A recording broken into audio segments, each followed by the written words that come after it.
You're not like an energy drink girl, right? I hate energy drinks. And I'm scared of them.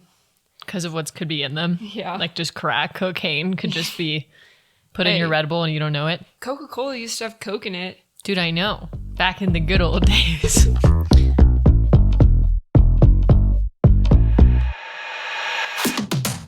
Hi, Lauren. Hi, Shannon. Welcome back to What They Don't Say. Today we're going to be talking about something a little bit more technical. Really, Lauren is going to be educating us. As we all know, she had a presentation recently. Yay. Go, Lauren. It's done now. And essentially, she talked about a lot of sort of challenges in the justice system, some things related to statutes, a lot of other legal words that I don't fully understand. You might not understand unless you're smarter than me, which is very probable. Fact of the matter is Lauren is going to be kind of giving us some details from her presentation. I'm going to be asking some questions, and we're going to share a few personal anecdotes related to what she's going to talk about it and like similarities that we saw in our case. Lauren's a little bit tie-tied today. It's like the middle of finals, and the past 3 days I had like something every single day. And that's just finals for you, but I had like a presentation Monday, a presentation Tuesday. Yesterday I had to like be on the hot seat in my law class, so I had to like know a bunch of court cases from like front to back, and court cases are like really not fun to read or understand. So I'm sorry for people who are lawyers or in law school, because holy shit, that shit's hard. We're just going to be patient with Lauren today. If she's not as exciting as normal, it's just because she's working hard.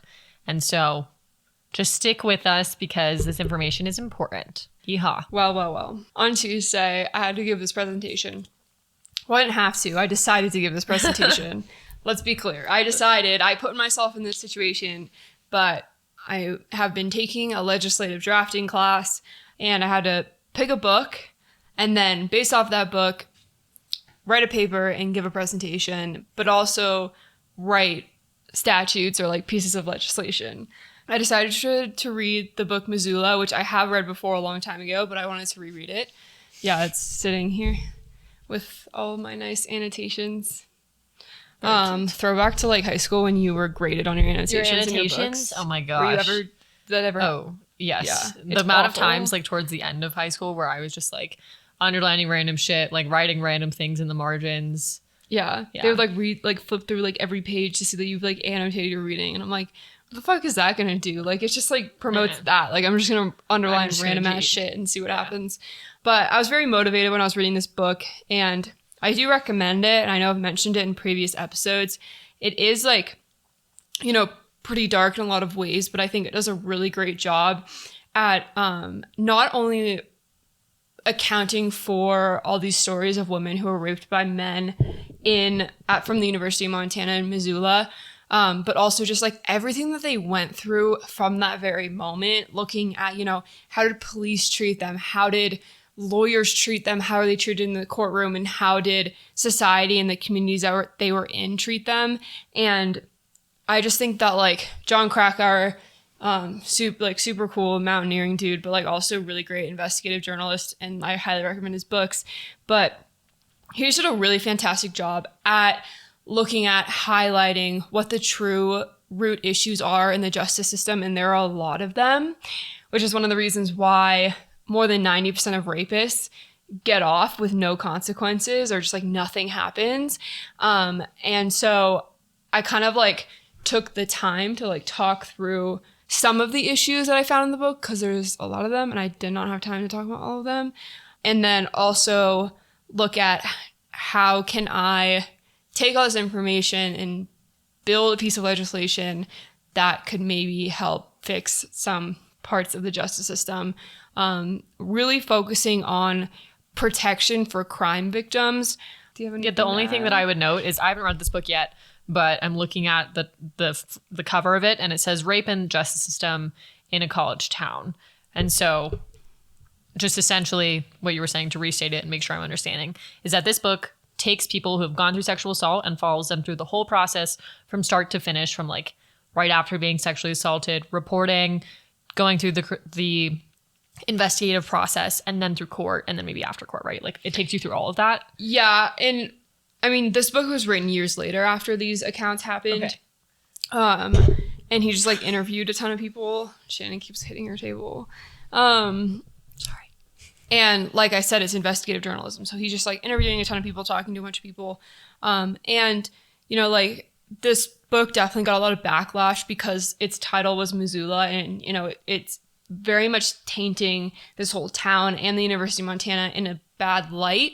To be fair, kind of deserved it. Like there was some bad shit that was going on in their legal system, in their police stations, in just like a lot of it. I will say the like highlights, I'd say like best practice highlights came from the dean at the University of Montana. Like he was the one that actually like really cracked down on sexual assault and was like, this is not okay. And it is best to expel as many rapists as he could, but it proved to be very, very hard. But there was just a lot of issues, but it's also important to note that like most college towns have these issues. Some are just a little bit louder than others. And so it's not to like just, you know, shit on Missoula or the University of Montana. This is something that happens everywhere. And it's important to note that. You know, this book details one very specific town and one very specific college and all of that.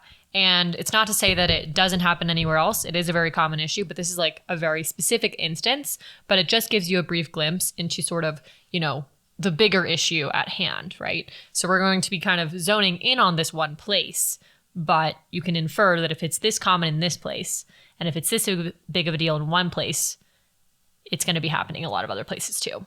Mm-hmm. So you can just kind of get after it, girl. Dive in. Oy vey. Oy vey. Maybe I'll just start by reading like the first thing that is in this book from part 1. This is a quote by Jessica Valenti from The Purity Myth. And she says, "Now, should we treat women as independent agents responsible for themselves? Of course. But being responsible has nothing to do with being raped. Women don't get raped because they were drinking or took drugs. Women do not get raped because they weren't careful enough. Women get raped because someone raped them." So that's like literally like the first thing that's in this book. And I think that's like such a great quote because it's like, hey, like this is like never on the victim. It's never their fault. It doesn't matter what they're wearing, if they're drinking, like whatever it is. And I think that like there's a lot of victim shaming that's going on in our society, and especially in this book. And that was like really hard to read is that like these victims, we were treated like dirt. Like the community that they were living in just tore them apart, including like their own friends, especially because like a lot of the perpetrators were on the University of Montana football team. Okay. And so everyone like idolized all these men. And it was kind of that idea of like, well, they're football players. Like they don't need to rape someone in order to have sex. Which is just not true at all. And like, this is everything from like, you know, like being raped by like a childhood best friend to like being gang raped by like multiple players on the football team. Like it is just like really, really awful. And the whole like town would just treat them as if like they were the bad guys because they like, you know, ran their name through the mud or like they like pressed charges. And I'm talking about the victim. And it was just like really, really awful. But like that still happens. And I think we like live in a society where we do just like blame the victim so much. And like even like friends will be like, no, that like couldn't have happened to you. Like you're lying. And I think that like people say that because if, you know, their friend could have been raped, then like they don't want to admit to themselves that like it could happen to them too. What I'm hearing is that a lot of the sort of backlash that came with coming forward was like it became a much bigger thing. So maybe they had just reported it to one or two people. Like maybe they told some friends, or maybe they told a professor, or maybe they told the police department, but it kind of traveled through a web. And then once it traveled, they experienced bad repercussions because they had reported it, right? I mean, yeah, these women were getting like death threats. Wow. That's sad because it was like violent, you know? And it's just, I mean, some of like the comments, like there's like I guess Twitter comments are like the equivalent of that. Like at the end of this book, one of the guys like was found not guilty. And like all these people were just like, oh, thank God. Like, oh, here it is. Like innocent. I would love for the accuser's name to be released and plastered everywhere like Jordan's was. like, now sue her for every last dollar. Women who falsely accuse men of rape should be thrown in prison. Glad it's over. Happy he was found not guilty. Hope he comes back to play Grizz football again. Like, well, people were just, like, such dicks. And, like, that was a case where there was so much evidence. Mm-hmm. Like, so much evidence against this guy. And still the jury found him not guilty, which is something that I'm going to talk about a little bit later. We do not create an environment where victims feel safe to come forward, to tell their story, to, you know, speak up, to speak out. Like, we just live in a society where, like, we just, like, tear people down, and, like, women tear other women down, and that's fucked. Like, why are we doing that? Okay, so the gist of my presentation was figuring out what I wanted to do as a piece of legislation, and it was, like, really hard to do that because there are so many issues in the justice system, and choosing one or, like, two was so difficult and so hard. Like, I wish that I could write a piece of legislation for every single problem in the justice system, but I don't have the bandwidth to do that, and I'd be working on that for the rest of my life. So basically what I did is I highlighted some of the biggest issues that I found as challenges, and from the book specifically. Okay. Yeah. But also are probably some of the bigger issues that happen, like, all over the United States, in order to kind of figure out where I wanted to go with my legislation. So the first thing I want to talk about is treatment of victims. And, you know, obviously what I'm about to say is not the case everywhere, or, like, you know, in all cities, counties. It just was the case in this book, and therefore is probably the case in a lot of other places as well. But, you know, rape is the only crime in which a victim is presumed to be lying. And that's really tough, you know? Like, if a victim of a crime walks in and they're like, you know, hey, like, I was mugged, or, like, someone broke into my home, no one would question that. Like, people would be like, yeah, okay, that happened. But when a victim walks in and they say that they've been sexually assaulted, oftentimes people, like, go into this default of, like, well, there's a pretty high chance this woman's lying. Once again, this is not always the case, but this happened time after time after time in this book. And, like, for the most part, the police, like, you know, they did their jobs and they, like, conducted the investigations, but some of the times the ways that they went about it were really, really fucked up. And what I mean by that is, like, oftentimes they were met with, like, extremely hostile interrogation styles, and, you know, the ways that they questioned victims was, like, treating them as if they were guilty. Mm-hmm. And then they would go and question the accused with compassion and sympathy, because the accused would start crying and be like, oh my gosh, like, no, like, I would never do that. And they automatically believe these quote unquote, like, nice college guys who would never rape anyone. And it was just super fucked up and super unfair. And then oftentimes, like, that would be the end of it. They would be like, well, this guy was, like, crying, and, like, there's no way that he could have raped this girl. And so, like, we're not going to continue investigation, or, like, whatever it might be. And that's just, like, super unfair. But also just, like, really inappropriate questions were asked a lot of the times. Like, what were you wearing?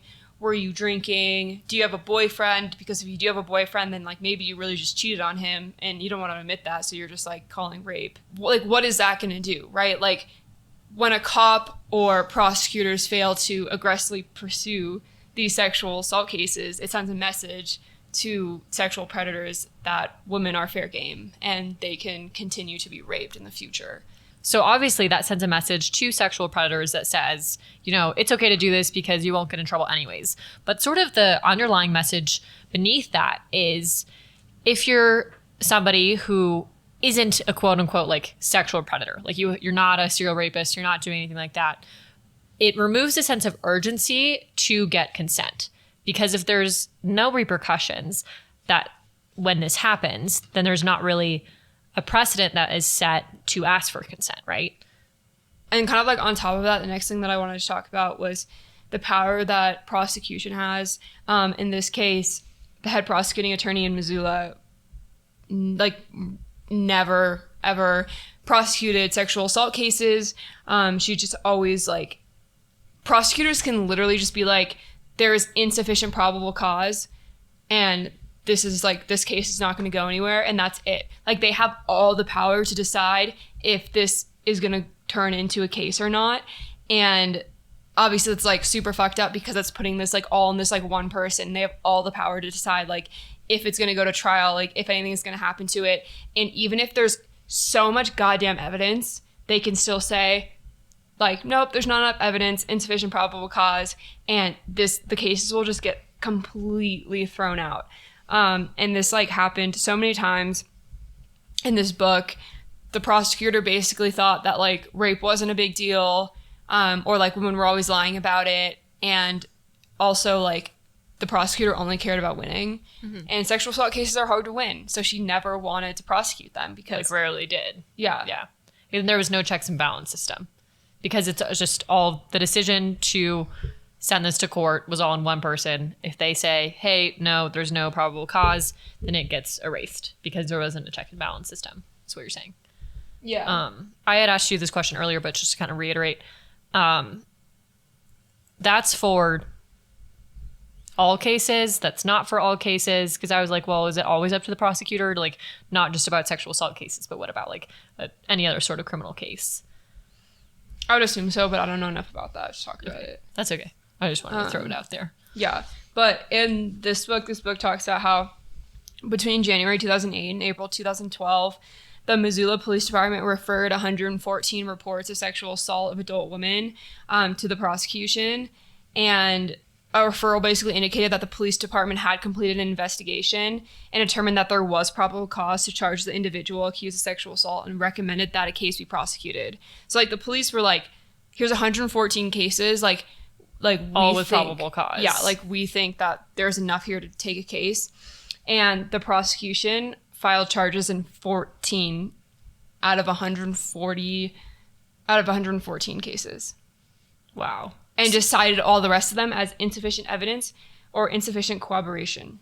So you have police departments saying, hey, these all have probable cause, mm-hmm. which doesn't happen a lot because a lot of the police departments, like a lot of times in this one, they were like, they would kind of just like throw out investigations mm-hmm. a lot of the time. And so this was like, they made it past that point. Like even the police were like, yeah, like this guy probably fucking did it. Send it to prosecution, and the prosecution took 14 of those cases. Out of 140. 114, sorry. Yeah. That's really interesting. Which just goes to show, like, there's way too much power given to the prosecution in these cases, and there just isn't, like, a system set up to have any sort of accountability metrics here. Mm-hmm. Like, it just was all on them. And so, like, these women who came forward just got, like, completely screwed. Right. Like, and there's nothing that they can do. Mm-hmm. Like, because you can't go, like, really out of state or anything. Right. And it's like, you can't even appeal it. Like, if you are found guilty as a perpetrator, you can appeal that decision. Mm-hmm. You can't do that. Ours, you can appeal twice. Our court case. So you can, like, we got something recently that he had tried to appeal the first level of appellate court. They were like, nope. We got a lovely, like, 36-page document about why the appeals like didn't go through. But then he has 60 days to go to like a supreme appellate court. Yeah. But it's like they have two, like our perpetrator has two different options basically, or two attempts to appeal and get out of jail. Yeah. But if you're somebody who's trying to have a case, you don't get to try again. You can't just like appeal that decision. Like you can't be like, no I don't power. like it. Yeah. It's just, But you get good night moon. Yeah, like it's just like you're completely shut down, you're completely shut out, and like that's no one gives a shit. Like you're done.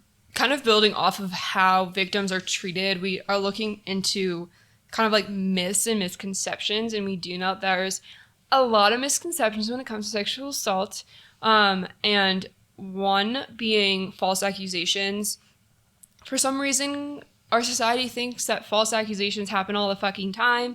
And I think that, like, people that are a part of the legal system treat accusations with that in mind. And they think, like, oh, well, they happen all the time. So this person accused this other person. I'm not really going to believe that. And, like, even in this book, the like chief of police like just completely agreed with this, and he was like he was talking to one of the victims' fathers.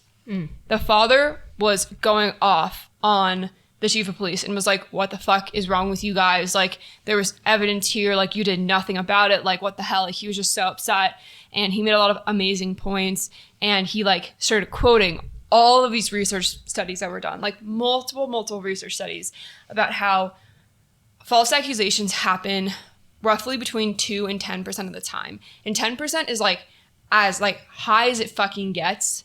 And oftentimes it's much lower than that because an accusation is deemed false if no investigation occurred. But as we learned from like this book and from like other research, a lot of accusations are thrown out and a lot of accusations don't have any investigations. And so like, even if they are deemed false, that doesn't mean they're actually false. It just means that they just decided not to like go through with the case and with the investigation, which is like super fucked. And the chief of police was like, actually false accusations happen like 45% of the time. So, and he didn't have any sort of... No, he was quoting a study that was done in like the 1980s that studied one police department, one tiny police department, and the research was based off of if the individual police thought that an accusation was false or not. And as we know, a lot of the times police don't believe sexual assault allegations. So he was like quoting some like really old, very random, niche study, niche, tiny ass study that had no scientific evidence to back it, and was like trying to like prove this point. And then like this father was like, here are like 10 other sources telling you otherwise. Like, what the fuck? Like, you need to get it together. Ultimately, the chief of police, after so much like fuck shit happened, like just so much fucked shit, he finally like did change a lot of protocols in the police station and was like, if someone comes in and is saying that they're a victim of sexual assault, like you have to believe them. You have to like, treat them a certain way, and you have to like investigate like you'd investigate any other crime, which is great. Like, he really did try to like change how their police department was operating, but like that took so much pushing and also pressure from like the Department of Justice from a federal level to change. Like, that's how much it took for them to like put in these like simple implementations. Getting past this idea that like false accusations are the norm, because they're not, and we can't keep treating victims as if they're lying, because that's just like so fucked up. They're already traumatized. Don't traumatize them more,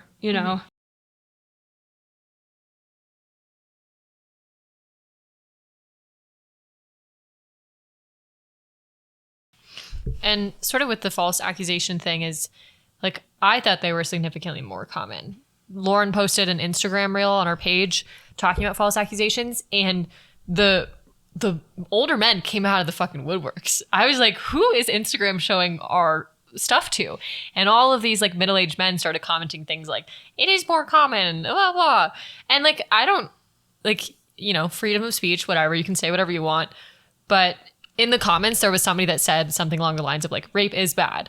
People should go to jail for it. False accusations are bad. People should go to jail for it. And I thought it was an interesting thing, because like false accusations really diminish the weight of the words and for people who have come forward, because if it's only 5 to 10% and people are like 2 to 10, it's 2 to 10%. Sorry. If it's only 2 to 10% and people are like, it's way more, and it's only that little.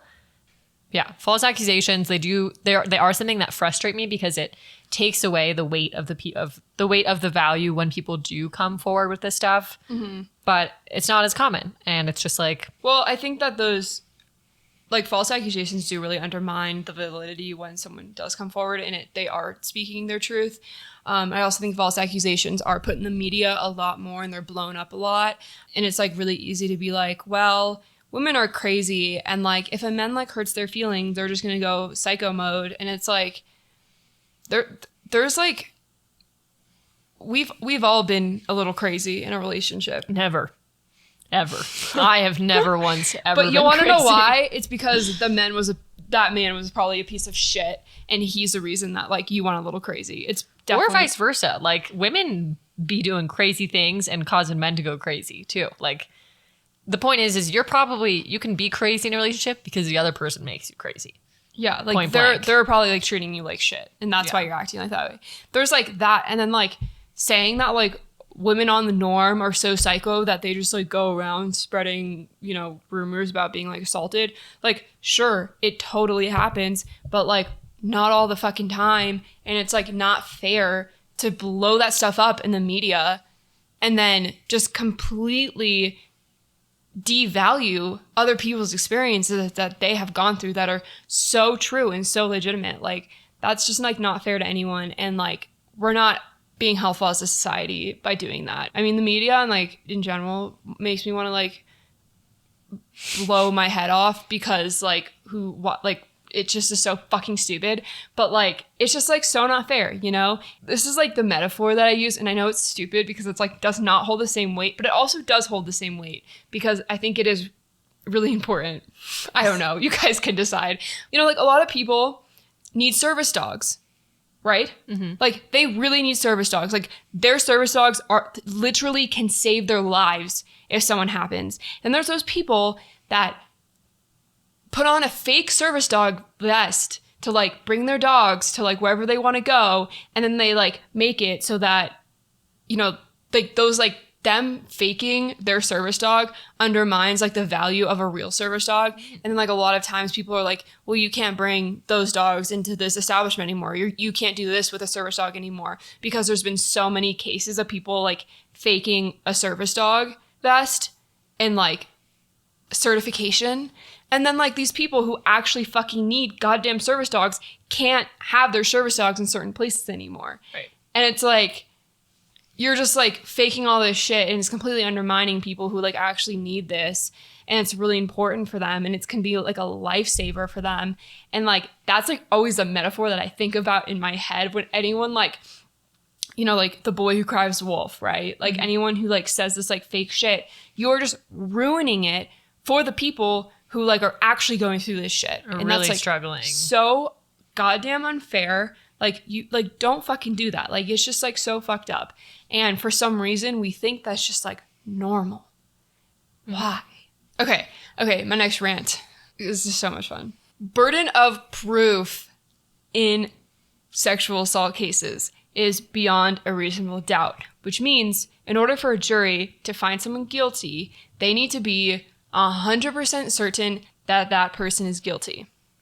Now, this might be controversial because I understand that this is the burden of proof used in all criminal cases.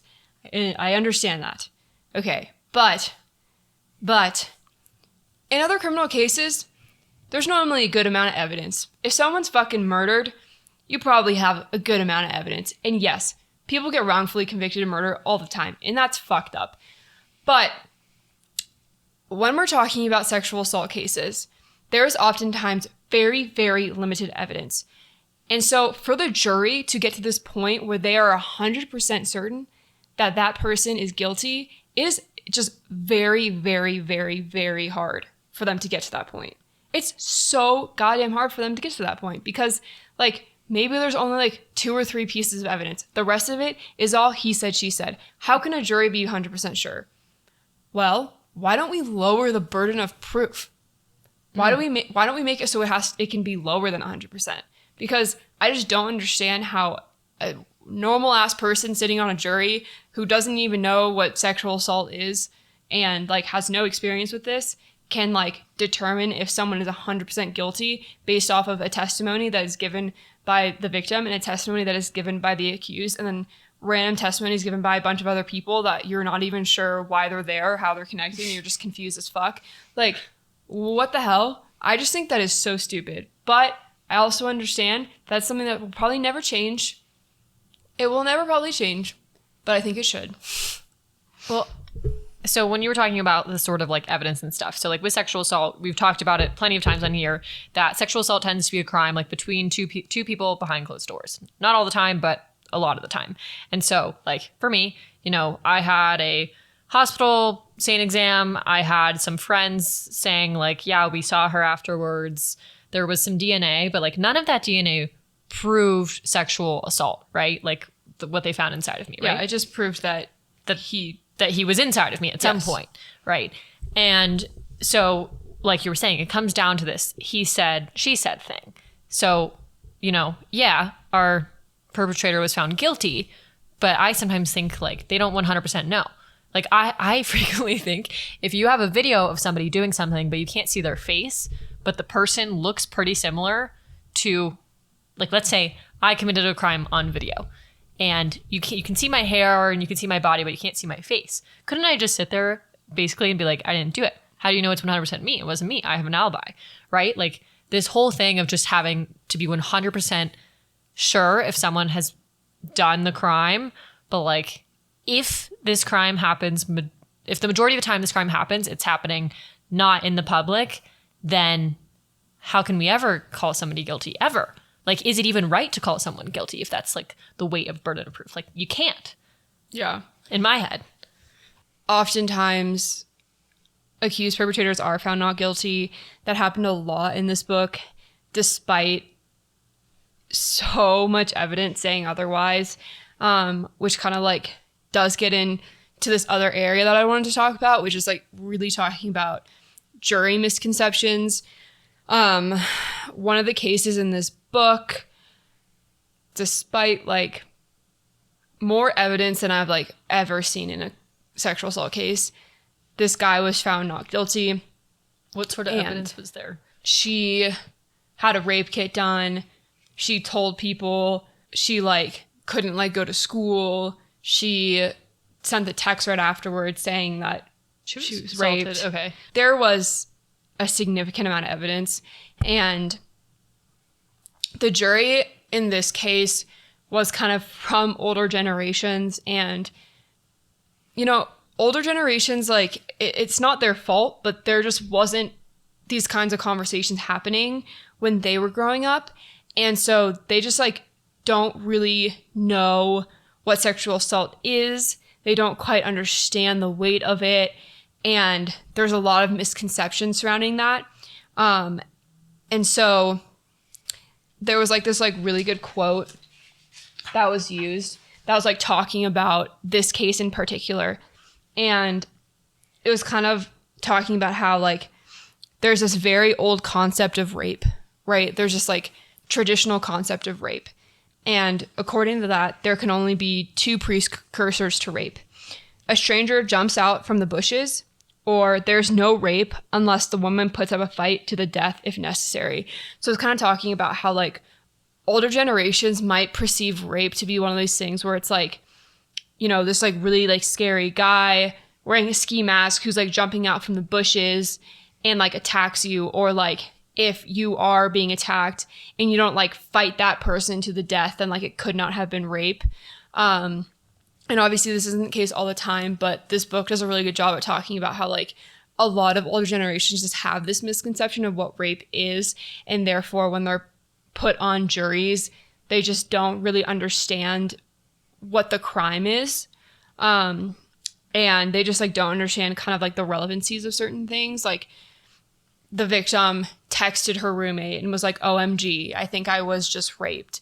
And like maybe an older person doesn't really understand and thinks like, well, why would they say OMG? That sounds so silly or so casual or whatever it might be. The other thing was she was supposed to pick up her friend that night from like the bars or something. And so she got a text from him after she was raped, and it was like, hey, can you still pick me up? And she responded yes with like a smiley face. And so they were probably like, well, why would she have sent a smiley face if she had just been raped? And it's like, well, when you've been raped, you don't fucking want people to know that you've been raped, because you were just violated in a way that feels embarrassing and shameful because society makes us feel that way. And it's also super intimate. Like someone violated you in the most intimate way possible. You don't want people knowing that. So a lot of times you just pretend like you're all good and you're okay. And so I think that the like certain generations and like the jury in this case just did not understand that. They were like, well, if she had just been raped, then she, you know, probably would have been like really fucked up and not able to like move or do anything, but she like sent a smiley face to her friend and picked her friend up and stuff like that, you know? And it's just like, well, that's not really what happens. And there was like a really good quote, and it was from a prosecuting attorney, like a different one, and actually like a good prosecuting attorney. And she said, it was actually pretty common for women not to scream or call the cops in rape cases I prosecuted, at least partly because women aren't wired to react that way. We are socialized to be likable and not to create friction. Women are supposed to resolve problems without making a scene, to make bad things go away as if they never happened. And I really like this quote because she's just pointing out that, like, you know, there is that misconception of like, well, if you're getting raped, scream. Why would you not scream? But as we know, deer in the headlights, a lot of women freeze and they don't know what to do and they get scared. And so she's pointing out that, like, it's very common not to scream. It's very common not to call the cops right afterwards. It's very common to not know what to do or to kind of carry on as if nothing has happened because you don't know what else to do. And like, she's talking about this idea that, you know, women were brought up to, like, you know, don't cause any issues, don't like speak out, like don't, you know, just be likable and, you know, don't create any problems. And I think that like a lot of that is like rooted out of this. And so I think that just, she's just like pointing out that people just like have all these like little misconceptions throughout this entire process of like being raped, to what you did while you were being raped, to what you did before, to what you did right after. And it can really screw victims over because people just have this misconception of what is the right or wrong thing to do when you're a victim in this situation. Similar to how like you go through life and you experience something new, and there's not just like a, this is exactly what you do in this scenario. That doesn't exist. It's the same thing with sexual assault. We're not taught this is exactly how you should act post-assault. This is exactly what you should do next. Obviously, there are resources and things that say, like, if you're able to go to the hospital, go to the hospital, seek support, all of that. But once you're in that scenario, like, you don't know how to act. You've just experienced an extreme violation on your body, and it's this thing of, like, what? It's this very foreign. Shock. Yeah, you're in utter shock. It's this completely foreign thing. So there's not a right or wrong way to act, and we've talked about that a lot. But as far as the sort of like jury misconceptions, you know, you had talked about how some people from the older generation like might not understand this because it wasn't a conversation. Nobody was talking about this. This is a fairly new thing. And maybe people were talking about it, but they weren't being heard.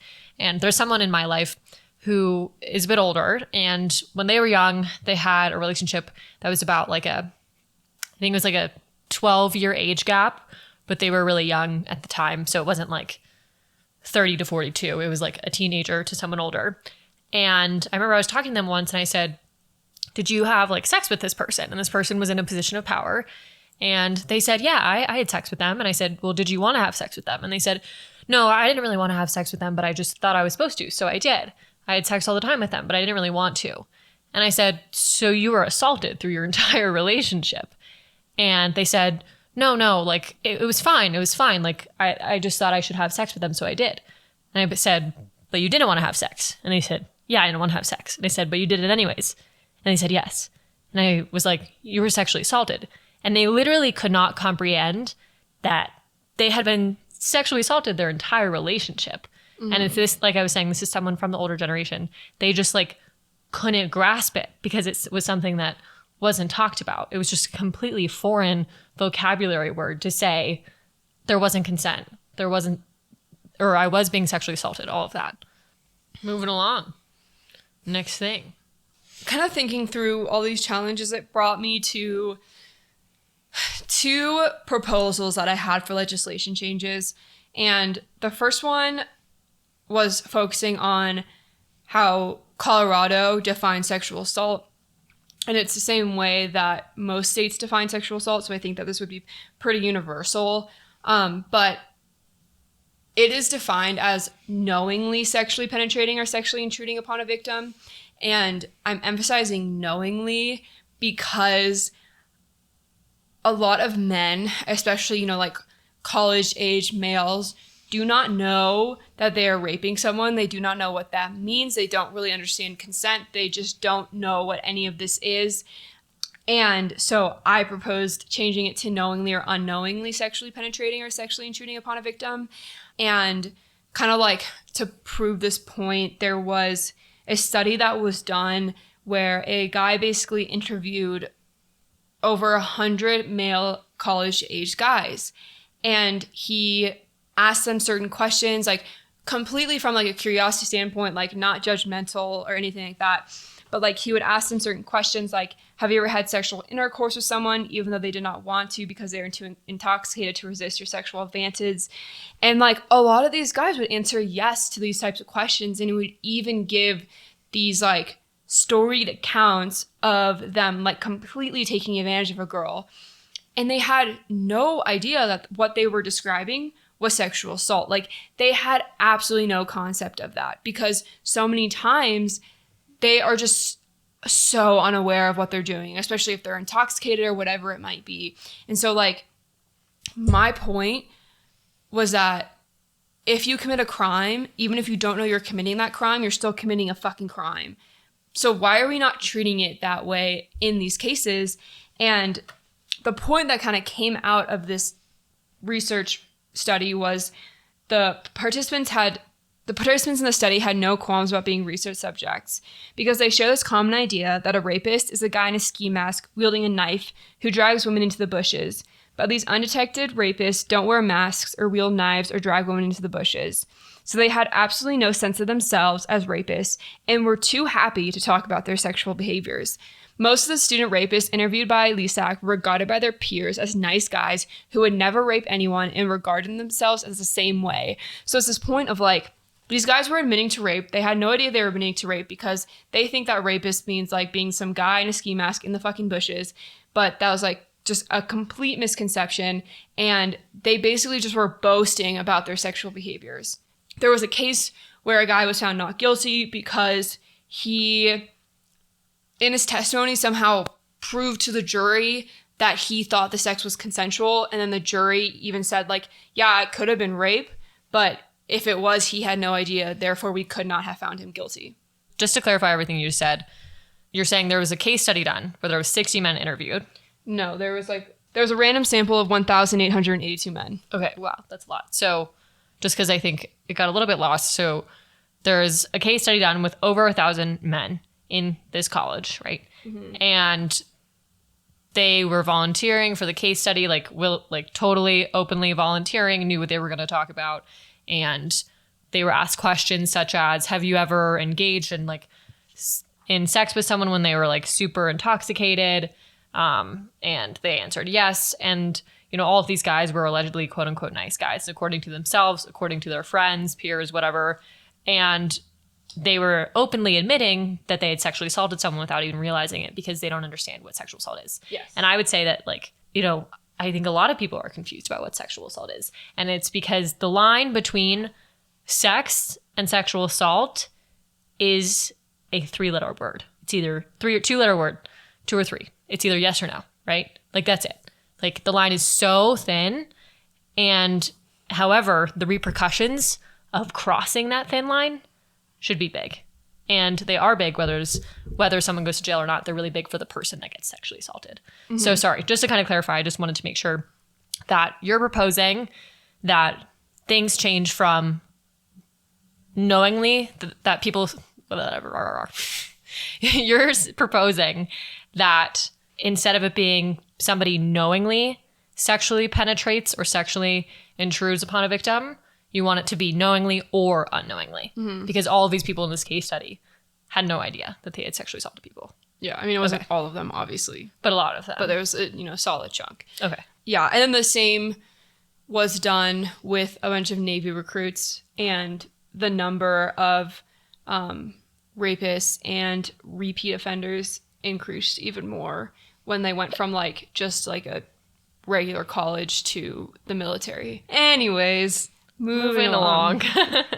So then I proposed a second legislation change, and this had to do with the Civil Rape Shield Law. And the Civil Rape Shield Law is that law that says that you cannot use a victim's sexual history in a court of law. And while that's cool and all, it's definitely not enough. Not to mention, and Shannon's gonna talk about this in a little bit, they don't give a fuck. They will do everything they can to try to use their sexual history because they want to slut shame you and make it seem like you can't be raped because you're a slut. And so I wanted to further this a little bit more. And my first proposed section add would be evidence of what clothes the victim was wearing prior and such or during the time of the assault cannot be used by the defense to discredit a victim. This is that idea of like, you know, we can't be victim blaming. Like, it doesn't matter what the fuck they were wearing. Like, it is not their fault that they were raped. And a lot of the times defense will try to say, well, like, oh, she was dressing provocatively, therefore, like, you know, she's a slut. Or she was suggesting that she wanted it because... Yeah, like, therefore she could not have been raped because she was dressed a certain way. And, like, I don't care what the fuck you're wearing. Like, you're never asking to be raped. Like, that is just not... That's just like, not how that works. And, like, a lot of this is just, like, trying to move away from victim blaming and shaming and even that, like, personal, like, to yourself victim blaming. Because of, like, oh, well, like, was I, like, wearing something that was, like, suggesting a certain thing? But it's like, no, it doesn't fucking matter. Like, and that should not be used in a court of law at all. But they will try to, as hardcore as they can. And I just think that's, like, really fucking stupid. Expanded upon it being stupid. It's just, like, that's not what consent is. Like, your clothes have nothing to do with consent. And your clothes have nothing to do with, like, wanting sex or not. Like, you know what I mean? So it's, yeah, it's stupid. But beyond it, it's just, like, there's not a whole lot of grounds for your clothes being the reason that you want sex. And then the second proposed revision that I want to add is evidence received from mental health records about anxiety and depression cannot be used against a victim's credibility. In the state of Colorado, you do have to go through, like, a pretrial hearing in order to get a victim's mental health records. But, like, let's be real. One, anxiety and depression are so fucking common. It shouldn't be, but it is. And that's just the reality that we live in. But they're especially common among victims. And so, like, if you have been sexually assaulted, the chances of you having anxiety and depression are so high. And the fact that the defense can use that against you to be like, well, you have anxiety and depression, so, like, you must be unstable, therefore you're lying. Like, that to me, like, that just doesn't make a lot of sense. You know, like, a victim has already been punished so much already. They're already suffering and struggling with, like, their anxiety, depression, PTSD, things like that. And the fact that a defense can have the authorization to just, like, rip a victim apart because of how they're struggling mentally and, like, how they're trying to heal just doesn't make a lot of sense. And I think that is one of those things where, like, we need to be implementing stuff like this because we need to be protecting crime victims, and we just don't have enough in place to protect crime victims. And so these are, like, two little things that I think could be added to just, like, protect them throughout trial and just, like, make it, you know, even slightly, like, a little bit less stressful because it's already so traumatic. And, like, when stuff like this is brought up, you know, when you have, like, a defense being like, well, you have depression, so, like, you must be a fucking liar. It's like, I have depression because I was raped. Thank you very much. Like, yeah. What the fuck? Like, yeah, no shit you have anxiety and depression. No shit you have PTSD. Like, you went through something awful and traumatic. And then for the defense to just go up there and, like, tear you apart and say you're not credible because of those things. We are not protecting crime victims at all when we allow for that. And it's just, like, really, really fucked up. So those would be my proposed revisions to the rape shield law. In regards to the mental health records, so you're saying, like, yeah, no shit, Sherlock, of course we have anxiety and depression after being assaulted. But are they talking about, like, also records mainly before? Because, like, I always thought that, you know, defense really wants to get a hold of those records, like, before you were sexually assaulted, to say, like, this person has crazy depression and anxiety, etc., not, like, they didn't really care about after. Or is that not true? I mean, like, for me, they used it for, like, multiple years, but I think that was to my point of, like, I'm sorry, but, like, who doesn't have anxiety and depression? Like, yeah. That sucks that it's so normal right now, but it's just true. Like, it is so fucking common that, like, using that against people right now, it's just like, huh? Like, every single person I know pretty much has been diagnosed with something like anxiety or depression. I also thought that, so with, like, therapy records, I remember the defense really wanted to get a hold of, like, my therapist's notes from, like, the day that I had talked to her, like, after being assaulted or a few days after I'd been assaulted. But my therapist was saying, like, I don't know if this is 100% true. I just remember that this was, like, in my scenario. She was saying that, like, she can't just give the one page of notes. That if, like, they get access to mental health records, that it becomes everything over the years and years that I've met with this therapist. Which also doesn't make any sense. Yeah, which means like, why do they need to know about how I'm feeling about my dead dad when they are looking for my sexual assault stuff? But yeah, I think that's like another thing is that like, why can't you just give them the one page that was like you talking to your therapist about when you were assaulted? Why do they need all like 1,000 pages? Yeah, we got a lot of trauma packed up in there. Yeah, like you really want to read that? It's like, honestly, I have a lot of other shit that's fucking happened in my life. Like, why is that relevant to any of this? Like, they like really try to get a hold of every fucking possible thing they can to discredit you, and you know that to me is just traumatizing. Mm-hmm. You're traumatizing the victim as much as you fucking possibly can. Like, think about how, you know, you're already sitting in front of a jury having to talk about like details about your genital area, your body when you're naked, or like you're talking about the tightness of your bra that you wore that night. Personal excerpt from Shannon's story. But you're already having to talk about all of that stuff. So why are we having to bring in all of these like crazy external things to make it more challenging, such as previous traumas, whatever, when in reality, like the crime happened that night. It didn't happen before that night, didn't happen after that night. Like it happened that night. Yeah. Or that day. But we don't whatever. like treat it like that. Right. So kind of with this idea of all these like outsider things, you know, you had mentioned that in the state of Colorado, the civil rape shield law, sorry, I'm not the best at talking about legal stuff, so correct me if I'm wrong here. But the civil rape shield law essentially protects victims from going up in the stand and the defense being able to say things such as like, well, you have had sex with 30 other people this month, or, you know, you've had prior sexual activity with the perpetrator. So like this must have been consensual. So essentially it protects all sort of like discussion of sexual activity from being discussed in the courtroom, right? Yeah. So this was a pretty big thing that was pretty prevalent in our case, specifically for me, because I had had sexual relations with somebody about 14 hours prior to being sexually assaulted. This person was not the same person that assaulted me. This was somebody else. And so because of that, and because the defense thought that this person was my boyfriend at the time, which I explicitly said over and over and over again, this person's not my boyfriend. I spend time with them. They're not my boyfriend. We have no exclusivity. I'm not interested in them being my boyfriend.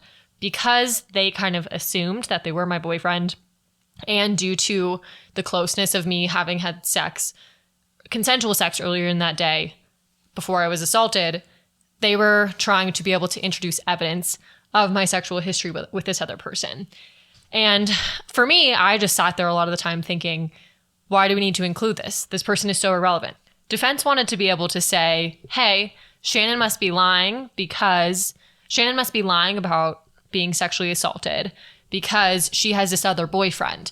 And she's worried that, you know, if she has this boyfriend that she's exclusive with, then she has to say that she's sexually assaulted, because otherwise it would mean she cheated on her boyfriend. And like I had mentioned, I had told prosecution, I had like talked to defense, I talked to all these people saying this person is not my boyfriend. And over again, defense pushed the court date because of this, because they couldn't get in contact with the person that I had had consensual sex with. So the court date was getting pushed. We had a hearing about it, which hearings take time to schedule for everybody. So, you know, you have to get the judge, X amount of attorneys in the room. All these things need to happen in order for a hearing to occur, which in turn pushed the court date all the way up until like, you know, like I said, they were having a really hard time trying to track down this person that I had had consensual sex with. And because they were having a hard time tracking him down, once again, the court date was pushed. And so all the way up until like literally the week of court, I've said over and over again, I am not dating this person. I am not dating them. They're not my boyfriend. I am not exclusive with them in any way, shape, or form. And still, up until a few days before court, the defense was trying to get this evidence admitted. And the judge essentially was like, this is literally a waste of my time. We've already talked about this. It's not her fucking boyfriend. So, you know, this thing about my sexual history there was an attempt to introduce it into the court process. Obviously, the civil rape shield, I guess, kind of eventually protected me, which was cool and great and nifty, because there was no reason to talk about this sexual intercourse because it had nothing to do with my assault. But, you know, it just goes to show that there is this law in place, and even something as simple as like, I had had sex with this person a few times before being assaulted, whatever, they were my boyfriend, even that information, which in my opinion is very minuscule, was still impacting the case in a bigger way. And it wasn't even introduced into the actual, like, you know, legal documents, but it was pushing court dates. It was making things take longer. It was an agonizing thing just to know, like, we were getting stuck on the small detail that felt so separate from the assault itself. Yeah. So, and that's how it often is. Oftentimes, like, the trial is not even about, like, the goddamn rape. no. It's about, like, everything else. And you're just like, what? Like, we're not even talking about the crime for most of this. We're talking about all this other random shit that you have no idea how it's actually relevant. And it's such bullshit. Okay, so as we kind of wrap this up, I know it was just like a lot of like ranting and stuff like that. These were just kind of like some things and like thoughts that I was having. I ended up getting to actually say these ideas to a Colorado senator, which was really cool. I don't know if anything's going to come of it, but you know. Still cool to be able to share your voice. Yeah, it felt really cool because, you know, he does have like power and he thought my ideas were really valid and great. So that was really fun. And I wouldn't say fun, actually. I was like shitting my pants. I was not planning on telling this to a Colorado senator, but my professor had me share it. And I was like, what the fuck? Okay. But it was kind of validating that, you know, that my thought processes were, you know, spot on and like my ideas aren't stupid. So that was really cool. But, you know, when we're thinking about this stuff, you know, and especially this book, it was talking about women victims and male perpetrators. And it's important to note that that's just like one part of the problem, right? Like 1 in 6 women and then 1 in 10 men are victims of sexual assault or attempted sexual assault. But that number increases a lot more when we're talking about transgender communities, when we're talking about LGBTQ, people of color, indigenous communities. And so there's so many issues here. And, you know, when we're talking about this, we're really, especially today, especially with this book, we're really only talking about one part of the issue. But I just want to recognize that there are so many layers to this issue and there's so many areas that are really, really important. And, you know, I wish that like that could have been included in a book like this. I know there are a lot of other books out there, but it's just important to note that there is always so much more to the story and there's always so much more to these issues. You know, we come here and we want to be able to give you guys opinions, personal anecdotes, stories, experiences, you know, all of it, right? But we can only give so much because we have our experiences and we have research, but we can't talk about, you know, experience. We can't speak for everybody. We can do our best to have some sort of voice, but we can't speak for all of you and all of the different wonderful, beautiful, fantastic walks of life that are here on this earth, right? And so, you know, we want you to know that we know sexual assault doesn't only happen to women and it doesn't only happen from a man to a woman. There's so many other things in between all of that. Today we're speaking on one specific type of scenario, but we recognize together that there are a lot more. And we see you and we love you and we are supporting you. Well, yeah, with that, we're going to wrap it up. Thank you so much for listening to all my rants and crazy concepts and ideas. It's okay to create ideas that you think that could create change, even if you don't know the viability of them, because, you know, how are we ever going to create change if we don't start talking about what change even means and what it could be?